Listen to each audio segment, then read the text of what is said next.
बनी इसराइल के कौन से लोग थे जिनकी सूरतों को अल्लाह ने मसख करके बंदर बनाकर इन्हें हलाक किया था? उन्होंने अल्लाह के कौन से हुक्म की नाफरमानी की थी? और क्या आज के तमाम मौजूद बंदर इन्हीं की नस्ल से हैं? ABK लर्निंग स्पॉट के मुअज़्ज़िज़ दोस्तों, ये सब जानेंगे आज की इस वीडियो में। दोस्तों, फ़लस्तीन का इलाका जहां बनी इसराइल आबाद थे वो पहले हज़रत इब्राहीम की हुकूमत में था, फिर वो हज़रत याकूब का हुआ और फिर इस पर जालूत नाम के एक जालिम बादशाह ने अपनी हुकूमत कायम कर ली। इसके जुल्म से तंग आकर बनी इसराइल ने अपने नबी से कहा, हमें जंग करने की इजाज़त दे। नबी ने इन्हें इजाज़त दी, फिर उनका एक अमीर मुकर्रर किया ताकि वो जालूत के खिलाफ जंग कर सके। तालूत नाम का एक नेक शख्स उनके बादशाह यानी अमीर मुकर्रर किया गया, लेकिन उनको तालूत के अमीर मुकर्रर होने पर एतराज था। नबी ने इन्हें यह कहकर समझाया कि अल्लाह ने इसे तुम पर इल्म और ताकत में फजीलत दी है। खैर, बनी इसराइल तालूत की क़ियादत में लश्कर की सूरत में जंग करने के लिए निकल पड़े। इस छोटे से लश्कर ने जालूत की बड़ी फौज से खूब जंग की, अल्लाह से फतह की दुआ भी की और आखिर कामयाब हुए। इसी लश्कर में हजरत दाऊद भी शामिल थे जो इस वक्त जवान थे। वो जालूत के सामने आए तो इसने तकब्बर से कहा, मेरी नजरों से दूर हो जा कि मैं तुम्हें कत्ल करना भी पसंद नहीं करता। और फिर जमीन और आसमान ने देखा, इस जवान ने जालूत पर वार किया और इसे हलाक करके रख दिया। और इस तरह अल्लाह ताला ने हजरत इब्राहीम और हजरत याकूब अलैहिस्सलाम के बाद फलस्तीन की सल्तनत की बादशाहत हजरत दाऊद को दी। यही वजह है यहूदी हजरत दाऊद को बहुत पसंद करते हैं, क्योंकि उन्होंने बनी इसराइल को फलस्तीन वापस दिलवाया जिस पर उन्होंने 40 साल तक हुकूमत की। कुरान पाक में अल्लाह ने जिन दो नबियों का बहुत एहतमाम से जिक्र फरमाया वो हजरत दाऊद और हजरत सुलेमान है, और इन दोनों को यहूदी बहुत पसंद करते हैं क्योंकि इनके जरिए अल्लाह ने फलस्तीन या बैतुल मक़दस में यहूदियों की हुकूमत कायम की थी, और वो आज भी इसी रियासत की बहाली की कोशिश में लगे हुए हैं। मुअज़्ज़िज़ दोस्तों, हजरत दाऊद अल्लाह के नबी और अल्लाह के रसूल थे जिन पर अल्लाह ने इस्लामी किताब ज़बूर नाज़िल फरमाई। इनको अल्लाह ने और भी बहुत से फज़ाइल अता किए थे। मसलन अल्लाह ने इनको बहुत खूबसूरत आवाज़ और अंदाज़े बयां दिया था कि जब वो ज़बूर की तिलावत करते तो परिंदे इनके पास जमा हो जाते। पहाड़ों और परिंदों को हुक्म दिया कि वो भी हजरत दाऊद के साथ मिलकर अल्लाह का जिक्र करें। अल्लाह ताला ने कुरान पाक की सूरत अंबिया की आयत 79 में फरमाया, और हमने पहाड़ को दाऊद के ताबे कर दिया जो तस्बीह करते थे, और परिंदों को भी हम ही ये सब करने वाले थे। अल्लाह ने इनके लिए लोहे को भी नरम फरमाया, इसलिए वो खुद सिपाहियों के लिए लोहे की जरा बनाया करते थे। हजरत दाऊद की कौम यानी बनी इसराइल के 70,000 अफराद समंदर किनारे ईला नामी गांव में रहते थे। इन लोगों को अल्लाह ने हजारों नेमतों से नवाजा था और ये बहुत फरागी और खुशहाली की जिंदगी गुजार रहे थे। लेकिन फिर जब राहत और सुकून मिला तो ये गुमराह हो गए और अल्लाह की इबादत से गाफिल हो गए। ये दुनियादारी में मगन हो गए और अल्लाह को भुला दिया। ये लोग समंदर से मछलियों का शिकार करते थे। अल्लाह ने इनको खबरदार किया कि हफ्ते में एक दिन यानी हफ्ते के दिन शिकार मत किया करो, बाकी 6 दिन शिकार करके अपना और अपने घर वालों का पेट भरो, लेकिन हफ्ते के दिन जमीन पर अमन कायम करो और शिकार से बाज रहो और अल्लाह की इबादत करते रहो। उन्होंने तब तो अल्लाह के हुक्म की पैरवी की और अतवार से जुम्मा के दिन तक शिकार करते रहे, लेकिन इसमें अल्लाह ने इनके लिए आजमाइश भी रख दी। वो इस तरह कि जब वो 6 दिन शिकार करते तो इन्हें बहुत कम मछलियां मिलती, लेकिन हफ्ते के दिन जिस दिन शिकार करना मना किया गया था तब इन्हें पानी की सतह पर बड़ी बड़ी मछलियां नजर आना शुरू हो जाती।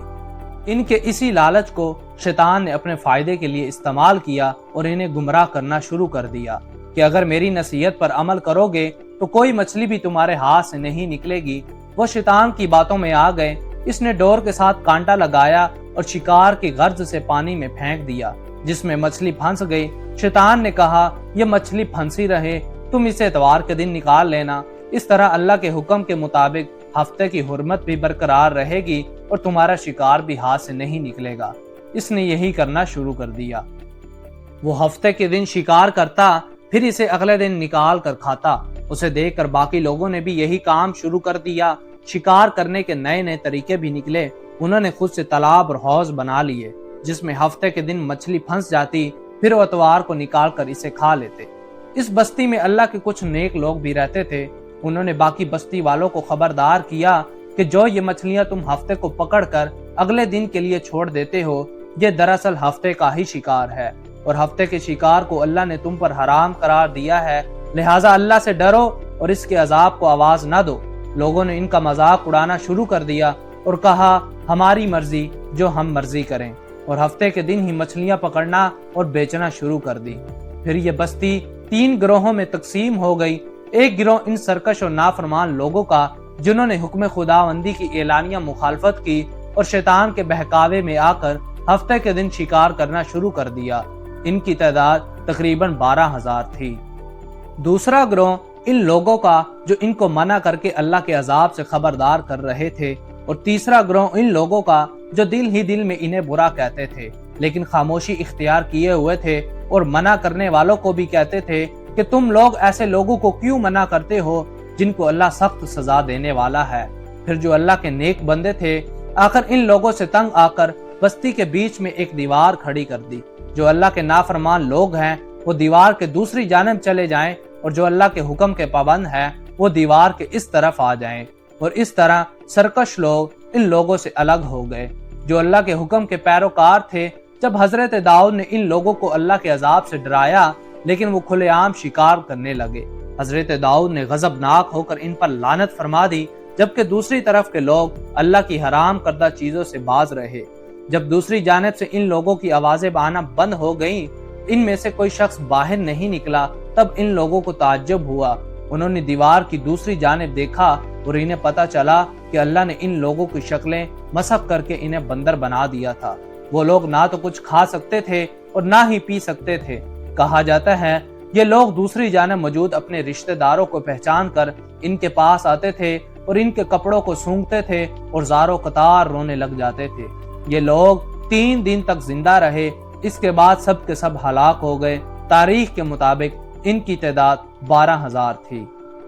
مسلمانوں کی عظیم الشان کتاب قرآن پاک کی سورت بقرہ کی آیت نمبر 65 میں اللہ تعالیٰ فرماتا ہے، اور تم خوب جان چکے ہو جنہوں نے تم میں سے زیادتی کی ہفتے کے دن، اور سنو ہم نے کہا ہو جاؤ بندر دھدکارتے ہوئے۔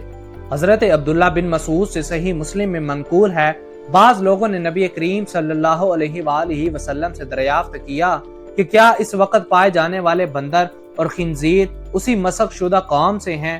حضور صلی اللہ علیہ وآلہ وسلم نے جواب دیا کہ اللہ جب کسی قوم میں شکل مسخ کرنے کا عذاب نازل فرماتا ہے تو پھر ان کی نسلیں نہیں چلتی، بلکہ وہ چند روز میں ہی ہلاک ہو جاتے ہیں۔ یعنی بندر اور خنزیر کی نسل اس واقعہ سے پہلے بھی چلی آ رہی تھی، لیکن اس قوم کی شکلیں مسخ کرنے سے مقصود نافرمان لوگوں کو اللہ صرف عبرت کا نشان بنانا چاہتا تھا، کیونکہ اللہ کے حلال اور حرام کی تفریق کو نہ ماننے کے لیے وہ ہیلے بہانے ڈھونڈتے تھے۔ یہ واقعات قرآن میں بیان کرنے کا مقصد محض قصے کہانیاں سنانا نہیں، بلکہ اس کا مقصد جب کوئی قوم اللہ کے حکم کی نافرمانی کرتی ہے تو اللہ کس طرح ان پر غضبناک ہوتا ہے اور ان لوگوں کو ہولناک عذاب سے دوچار کراتا ہے، جبکہ امتی محمدیہ کو توبہ کا دروازہ بند ہونے تک مہلت دی گئی ہے۔ اللہ تعالیٰ سے دعا ہے کہ وہ ہمیں اپنا اور اپنے رسول کا فرما بردار بنائے۔ اسی کے ساتھ ہم اجازت چاہیں گے۔ ویڈیو پسند آنے کی صورت میں اسے زیادہ سے زیادہ لائک اور شیئر کر کے ہماری حوصلہ افزائی کریں۔ ہماری نئی ویڈیو آنے تک اپنا، اپنے دوستوں اور گرد و نواح کے لوگوں کا خاص خیال رکھیں۔ خدا حافظ۔